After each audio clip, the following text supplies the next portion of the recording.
So ఈ రోజు ఒక మంచి సిచ్యువేషన్ అనేది మీతో షేర్ చేసుకోవాలనుకుంటున్నాను. ఎందుకంటే ఇది నా లైఫ్లో ఒక మూవీ టైప్ ఇన్సిడెంట్ని తీసుకొచ్చింది. అదేంటంటే నేను నా పాత కంపెనీలో రిజిగ్నేషన్ పెట్టినా అనమాట. రిజిగ్నేషన్ అక్కడ ఊరికే తీసుకోవాలి, ఎందుకంటే నేను లాంగ్ టర్మ్లో జెన్యూన్ ఎంప్లాయ్ ప్లస్ నా టార్గెట్స్ కూడా కంప్లీట్ అవుతాయి ఖచ్చితంగా.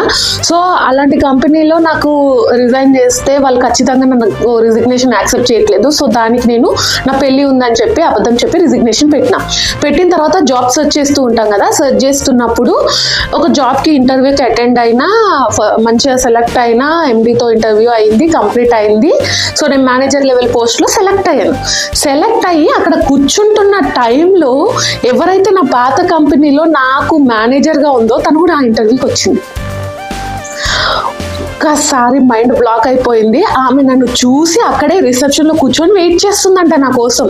సో అక్కడే ఉన్న ఒక రిసెప్షనిస్ట్, ఇదిగో ఈమె మీకోసం వెయిట్ చేస్తుందని చెప్పి నన్ను తీసుకెళ్ళి ఆమెకు పరిచయం చేసేసరికి బ్లాస్ట్ అయిపోయాను అనమాట. నేను సౌమ్య నువ్వు ఇక్కడ ఏం చేస్తున్నావు అని అడిగింది. ఎందుకంటే తన రిజిగ్నేషన్ యాక్సెప్ట్ చేసింది కదా. థింగ్ ఏంటంటే తను ఎందుకు వచ్చిందో నాకు అర్థం కాలేదు.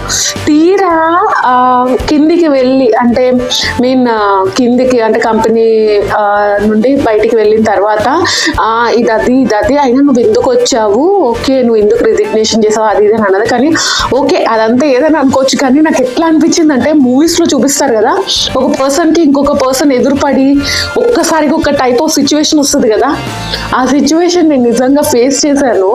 సో ఎంతమంది ఇలాంటి సిచ్యువేషన్స్లో ఉన్నారు, ఎంతమంది అంటే ఫేస్ చేస్తున్నారు, ఎవరెవరు ఇలాంటి ట్విస్ట్లు చూసారు లైఫ్లో అనేది నాకు కామెంట్ చేయండి ఖచ్చితంగా. సో నేను కూడా తెలుసుకోవాలనుకుంటున్నాను.